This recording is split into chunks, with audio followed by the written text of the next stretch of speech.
혹시 지금 이런 생각 하고 계시지 않으세요? 나이 들면 시골에서 조용히 살아야지. 공기 좋고 자연 속에서 힐링하면서. 잠깐만요. 그 생각 정말 위험합니다. 71세 김철수 씨는 35년간 성실하게 교직 생활을 하시며 모아둔 14억 원을 단 1년 반 만에 9억 원이나 날려버리셨습니다. 김철수 씨는 이렇게 말씀하셨어요. 저는 투기도 도박도 한 적 없어요. 그냥 평범하게 시골에서 살려고 했을 뿐인데 어떻게 이런 일이 생겼을까요? 김철수 씨의 첫 번째 실수는 바로 이것이었습니다. 충남의 한 시골에서 천평부지의 전원주택을 4억 원에 사셨는데 겨울 첫 달 난방비가 무려 80만 원이 나온 거예요. 서울 아파트에서는 20만 원이었던 난방비가 갑자기 4배로 뛴 겁니다. 이게 말이 되나요? 프로판 가스라서 이렇게 비싸다는데 저희는 몰랐어요. 김철수 씨의 떨리는 목소리가 아직도 귓가에 생생합니다. 하지만 더 큰 충격은 따로 있었습니다. 부인이 화장실에서 미끄러져 다리 골절상을 당했는데 119 신고를 했음에도 구급차가 도착하기까지 무려 50분이 걸렸다는 겁니다. 서울이라면 10분 거리인데 말이죠. 그 50분 동안 아내가 바닥에서 신음하는 걸 지켜만 보고 있어야 했어요. 내가 이 사람을 죽게 하는 건 아닐까 그런 생각이 들더라고요. 병원까지는 또 1시간 20분. 수술비 500만 원에 2주간 입원, 모텔비와 간병비까지 합쳐서 700만 원이 훅 나갔습니다. 그 후 3개월간 재활 치료를 위해 주 2회씩 편도 1시간 20분을 운전해서 다녔다고 하세요. 여기까지만 해도 충분히 힘들었을 텐데 정말 가슴 아픈 일이 더 기다리고 있었습니다. 아들이 부동산 투자에서 큰 손실을 보게 된 거예요. 강남 오피스텔에 투자했는데 가격이 폭락하면서 대출 상환이 어려워진 상황이었습니다. 김철수 씨는 그 자리에서 3억 원을 지원하셨다고 합니다. 그때 손이 부들부들 떨렸어요. 하지만 부모라는 게 그런 거 아닙니까? 무너지는 걸 보고만 있을 수는 없잖아요. 김철수 씨의 집은 1년 반 동안 팔리지 않았습니다. 4억 원에 산 집을 결국 2억 2천만 원에 금매로 내놓아야 했어요. 무려 1억 8천만 원의 손실이었죠. 부동산 중개사가 그러더라고요. 요즘 시골집은 정말 안 팔린다고. 코로나 때는 그래도 좀 팔렸는데 지금은 완전히 얼어붙었다고. 더욱 충격적인 건 서울로 돌아왔을 때였습니다. 1년 반 전에 12억 원에 파놀래 아파트가 16억 원으로 뛰어 있었어요. 4억 원이나 오른 거죠.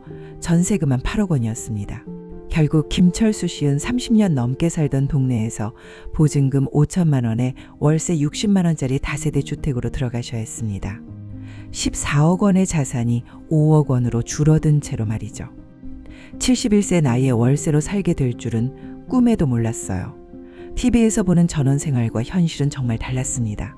농림축산식품부 자료에 따르면 귀농귀촌 가구 중 약 30%가 3년 이내에 다시 도시로 돌아간다고 해요.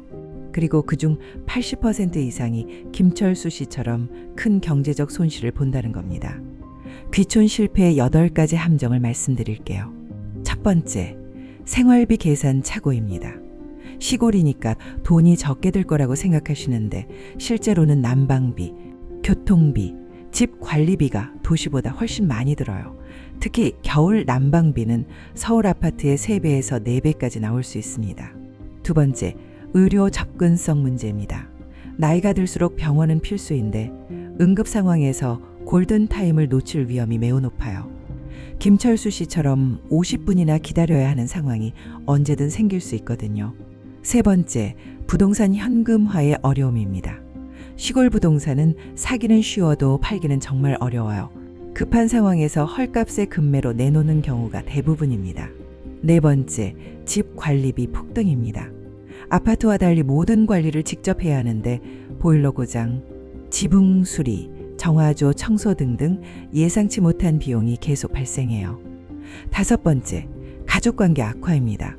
응급 상황이나 경제적 어려움이 닥쳤을 때 가족 간 갈등이 표면화되면서 신뢰가 무너지는 경우가 많아요.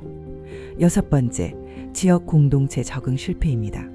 마을 회비, 품앗이, 각종 행사 참여 등 예상치 못한 사회적 비용과 스트레스가 계속 발생합니다. 일곱 번째, 서울 부동산 상승 기회 비용입니다.